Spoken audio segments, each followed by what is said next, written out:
জন্মাষ্টমীর জন্য ডিআইওয়াই করতে গিয়ে দেখি রাধাকৃষ্ণের এই সুন্দর ফ্রেমটা একেবারেই ভেঙে গেছে। তাই মা বলল যে এটার ওপর একটা সুন্দর দেখে ডিআইওয়াই করে দে। তো আমি ভাবলাম যে আমার কাছে তো এমসিল বেঁচেই আছে, তো ওটা দিয়েই কিছু একটা করা যাক।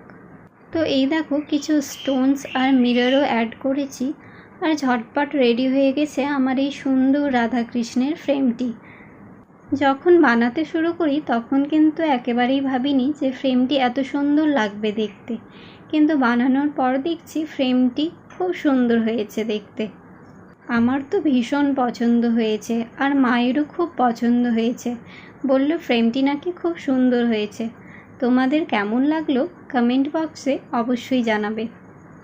তো জন্মাষ্টমী রিলেটেড আরও ভিডিও আসতে থাকবে, তোমরা কিন্তু দেখতে একেবারেই ভুলবে না। আর জন্মাষ্টমী ডেকোরেশন ভিডিও শেয়ার করব। তবে আজকের জন্য বাই বাই।